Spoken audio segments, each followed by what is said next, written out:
Welcome to the RUBSC podcast, Finding Your Triathlon Why, sponsored by BSC Multisport. I'm your host, Todd. I'm here with Jordan. Hello, triathletes. And Coach Scott. Hey, how you doing? Hey guys, welcome back. We're here for another session, and this is an interesting topic for us to dive into, and one that takes a little bit of effort to learn and use. Actually, we're talking about RPE today, and I'm going to let Coach Scott kick us off here a little bit about explaining what RPE is and how we use it, and what the benefits of really tuning your body to using RPE. Well, first of all, RPE is rate of perceived exertion. It's your subjective self-evaluation of how hard your effort is. And using RPE is truly becoming a lost art, because nowadays we've got power meters, we've got watches, and so it's pretty easy to want to look down at your watch and say, oh, I'm doing good because my pace is whatever it is. But the reality is batteries die. Jordan has had problems recently with his power meters dropping out.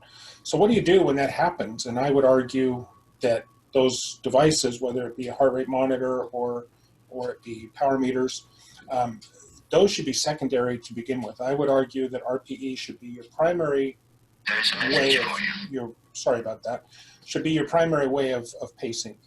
And then you use those other devices as a backstop, if you will, to keep you from doing anything silly. And I would extend that not only training, but also to race day. So many people, I hear, especially when I first start working with them, what should my power be in my race? Well, your power should be whatever is going to work for you on that particular day. Because, and we talked about this earlier, when you get to race day, if it's suddenly 95 degrees with 95% humidity, your expected power output is going to be a lot different than if it's 70 degrees with 20% humidity. So anyway, RPE is the way that you subjectively determine what your power output is, or how hard you're exercising. And that applies whether you're swimming, you're on the bike, or you're on the run. And RPE is certainly something you need to develop over time. Most athletes, when they start out with RPE, when they start really focusing on that, they'll say, oh, I'm using a scale of 1 to 10, where 10 is the hardest effort. They'll say, oh, I'm at an 8. I'm really working hard. And then we hook them up to a power meter, and they find out that they were only at maybe 70% FTP. And so suddenly we see that their sense of RPE, or their sense of how hard they're working, is not very well lined up to reality. And so over time, and you need to have, to be able to develop that sense of RPE, you need to have some way of objectively determining how quickly or how hard you're working, whether that be a heart rate monitor or a power meter. But over time, you'll dial in your RPE meter, and you'll get to where it's very, very accurate. And in reality, it's more accurate than your power meter or your heart rate monitor, because RPE self-adjusts to conditions at the time. And that's why I like RPE. And BSC, our method of encouraging athletes to pace a race is primarily using RPE with heart rate and or power meter as a backstop to make sure that you're not doing anything silly on race day. So Jordan, maybe talk to us a little bit about how you've folded in RPE. Coach mentioned that when we have times of equipment not working properly, whatever, but you still want to get the workout in. What have you done to kind of dial that in, and what are some of the tricks that you've used to train your body to use RPE and develop a sense of it? So RPE has taken me a little bit of time to actually develop. It's one of those things that you have to do multiple runs, and really sometimes you have to find out when you're crashing. I've gone out and done some runs in humidity, and I'm not the smallest triathlete out there, so warm, humid conditions can really kind of crush me. And despite I'm running, right at a zone 2 pace, I get, halfway, 3/4 of the way through my long run, and I'm going to walk home. So learning that RPE has helped me to, adjust for those days. I don't always have my heart rate monitor with me when I'm at work, and maybe I can get a 30-minute run in, for a lunch on a work day. So learning how to do my runs without using that heart rate monitor to make sure that I'm constantly there um, has has helped me to stay within the plan, stay within the goal. Um, One thing that I found that really helped me develop my RPE meter a little bit more recently was to bring my watch, bring my heart rate monitor, do the run the way that I felt, and then look at the data afterwards. Did I hit those goals? Was I at a zone 2 on my heart rate you know, despite what the data actually says or what I actually thought or what pace I was running at? And I found that sometimes I do tend to push myself a little bit harder on my heart rate than I really thought I was on my RPE meter. So doing a couple runs, getting the data, but not paying attention to the data during the run, that is the biggest thing that's helped me develop my RPE meter.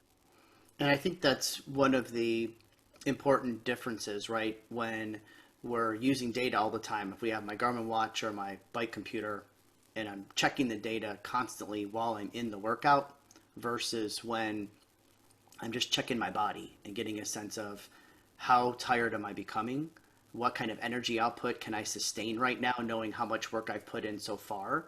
And what are the physical and environmental factors affecting me right now? Humidity, heat, cold, rain, whatever environment you're in is affecting. And coach, maybe you can talk to us a little bit about how do I build that sense? How do I actually train myself to learn how to use RPE? when when I see athletes train, and I mean, let's be honest, oftentimes I'm dealing with people remotely. Both of you happen to be locally, and so I have had the pleasure of being with you at times when you've trained.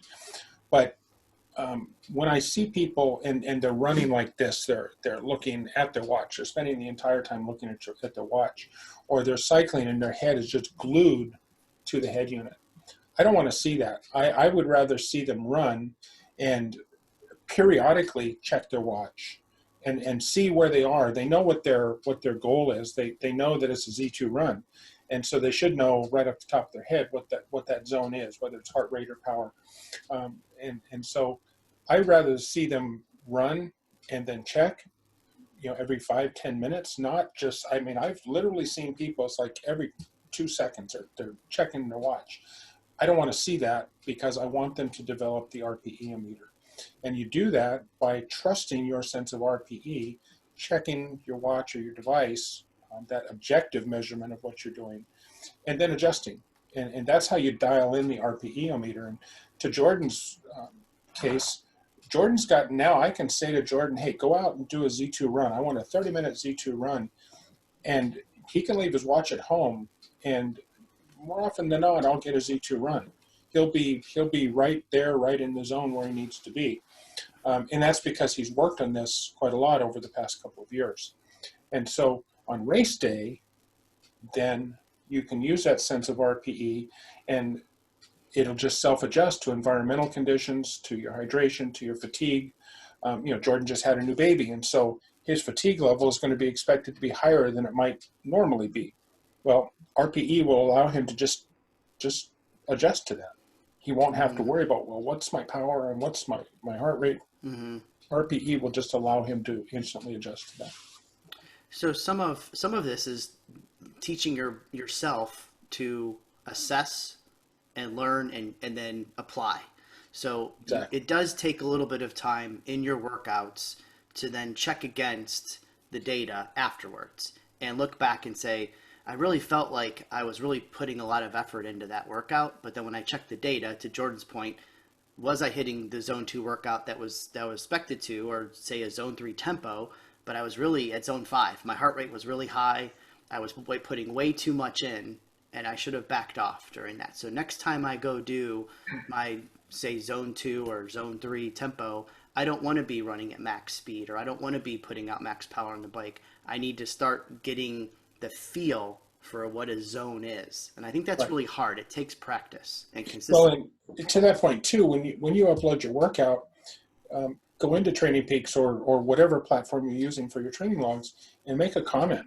Z2 run, felt like I was in Z2, and do that when you upload the workout, because then when you analyze the workout, then or sometime later, you've got to reference what you felt at the time. This is where I thought I was. I thought I was in Z2. And then you look back and you're actually high Z4.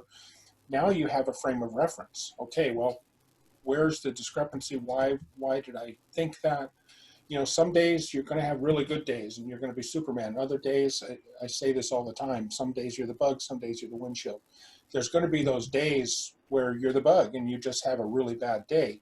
But if you write that and you have that documented, then when you look back, you can begin to correlate that and just better develop your sense of RPE. Mm-hmm. So I guess something else to consider in developing your sense of RPE are factors outside of the actual workout itself, right? So Yes. you mentioned this about if you have a new baby in the household, or you change jobs, or you're now traveling more and you weren't so before. So that plays a factor, and it's the whole body kind of sensory, right? It's not just in the Yes. workout, but it's what happened before, what happened after. Did I prepare properly for this in this Well, next workout? a good example of that is the current conditions, just all the external stress.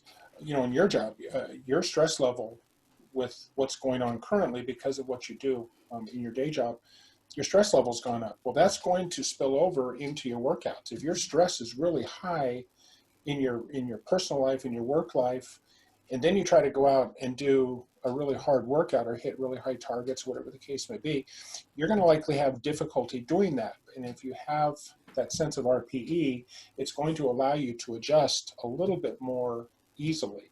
Now, that's not to say you shouldn't try to hit workout targets and so forth, but it will put you in line so you at least understand what's going on, and you'll understand that, wow, okay, I'm under some stress today, and if I really want to hit these VO2 max targets, it's going to feel harder than what I perceive it feeling, or it's going to need to be harder than what I perceive it because of the additional stress. So as you begin to understand how RPE works relative to what's going on at the time, then that allows you to dial it in more precisely.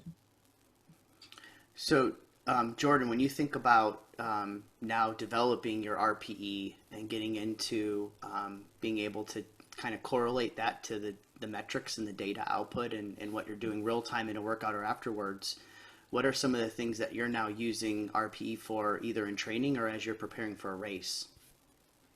So using RPE helps me make sure that I'm not going to bury myself where I can't complete workouts, which will go back to, other topics of like consistency. If you if I'm absolutely tired and, the baby's been up most of the night, or, you know, I've just worked, two 12-hour shifts back to back, or that, and I'm already tired, and I go out there and try to do, a threshold run and push myself way past where I can be and put myself in RPE 10 for an hour, um, I might not be recovering from that to get the next day's workouts in, or whatever it is.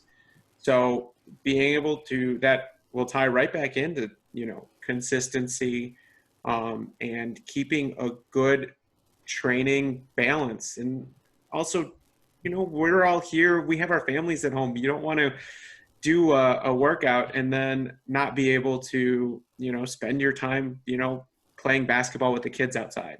Mm-hmm. So RPE will help keep you balanced in your life, and as well as it will help you stay balanced in a race too. Mm-hmm. So if you're doing an RPE 9 or 10 on your bike, you're probably not going to finish the run on your feet, or if you are on your feet, it's probably going to be a walk.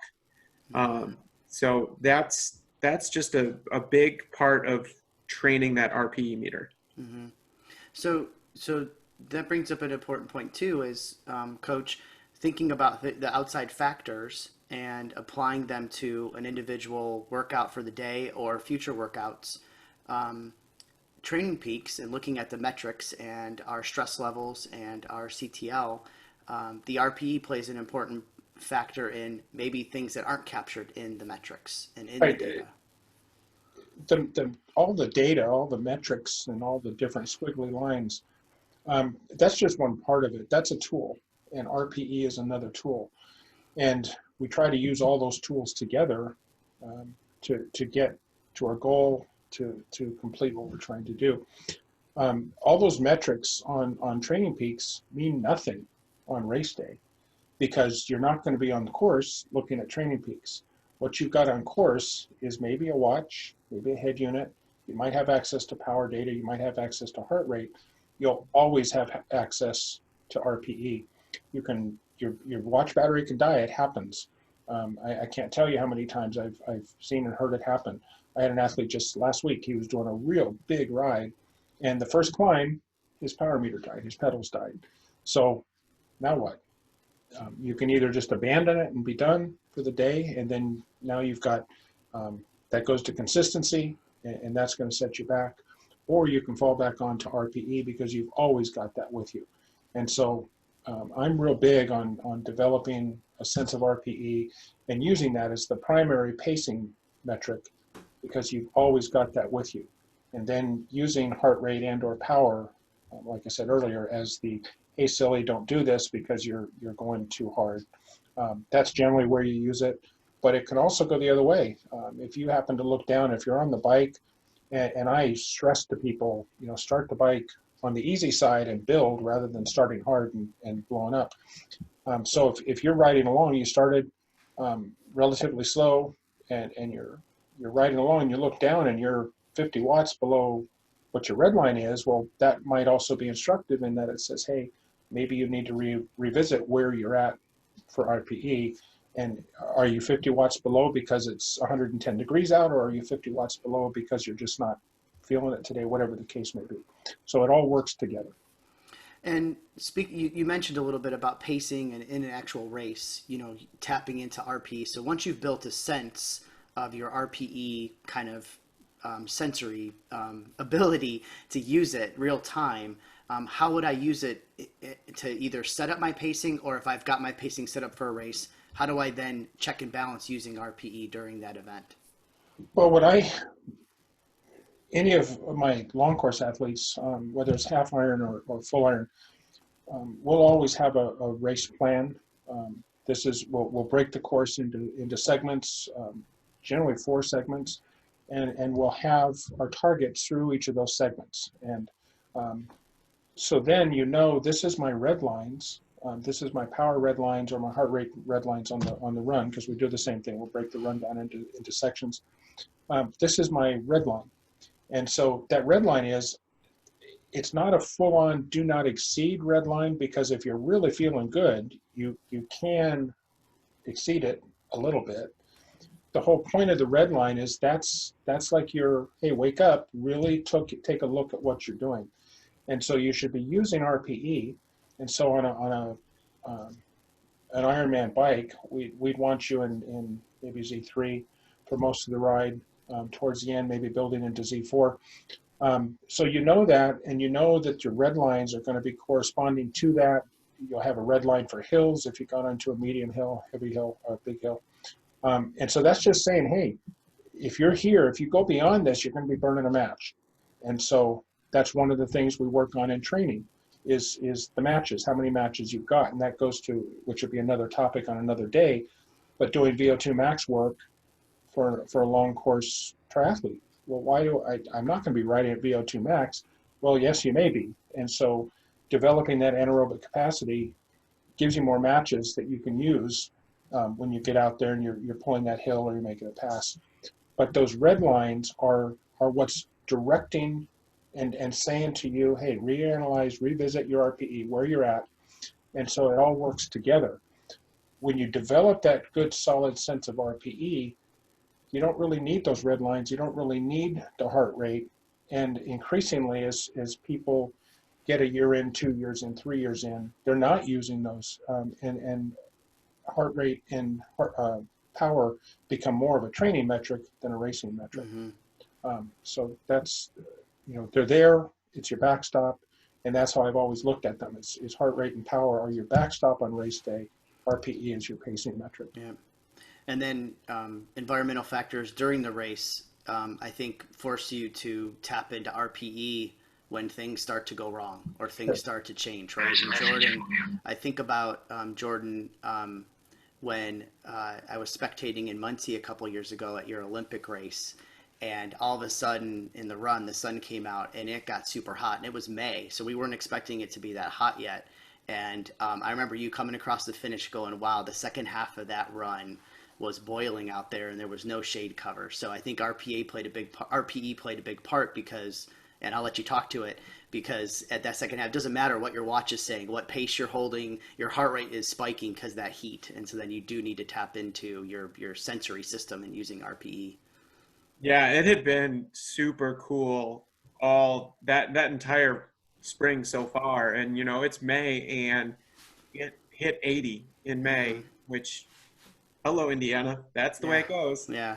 Um, and if I would have been at about, the 5K into it, if I would have been trying to hold my normal, 10K pace for the rest of that run, I would probably not have been running when I crossed that finish line.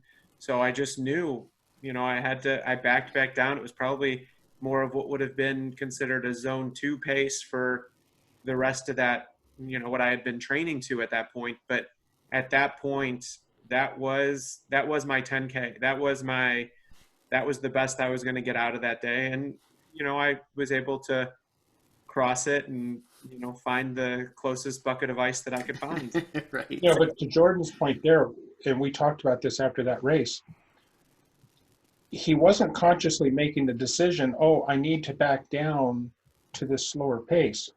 Rather, it was more RPE said that the effort that you're doing right now is the race effort that you should be doing. It turned out that that was more the Z2 pace. Excuse me. And so RPE allowed him to adjust pacing without consciously saying, oh, I need to slow down from, whatever it was pace to a slower pace. It just RPE put him in the right output because the output felt the same. Excuse me. It just meant that it was actually slower. Yeah, I think I've got a little work to do with RPE and training myself to learn how to use RPE, because I think it's something that when you fall into using metrics all the time, relying on your watch, relying on your head unit, the metrics, we fall victim to um, meeting the targets through the metrics versus letting our body tell us if we're actually performing at the appropriate level. Right. So, And see, on that race with Jordan, um, when he was running that race, okay, if he'd have the target wasn't a Z2 run, the target was a high Z4 run. Started out, built and certainly towards the last 5K was getting up into a high Z4, low Z5 effort. RPE allowed him to, instead of thinking, oh, I've got to hit this Z4 effort, RPE said, you need to be at a 6.7, 7.8 effort. And so because of the environmental conditions, it still felt like a 6.7, 7.8 effort. And that's what RPE does for you. It will self adjust to whatever the conditions are. mm-hmm. So to Jordan, the effort felt the same. It just, because RPE self-adjusted to the circumstances, to the environmental conditions, it slowed him down. And so had he been trying to stick to that actual Z4 effort on his watch, he'd have blown up. Mm-hmm. But RPE allowed him to slow down. Well, this has been a great topic. I'm glad we jumped into RPE and learning a little bit more about how we can use our own bodies to really self-check against the metrics and learning how to really pace through that, because it's important to really, at the end of the day, be able to use those sensors versus any kind of digital sensor or watch or head unit or anything like that. it really is about using our bodies and performing at our max level, but also knowing at what level I'm performing at that given moment. So thanks, guys, for digging in a little bit to RPE today. It's great that we were able to explore that topic. Thanks for listening in. If you're interested in learning more about BSc Multisport, come find us on our website. You can find out if you're BSc through bscmultisport.com, and you can find future podcasts on our YouTube channel. Thanks for listening.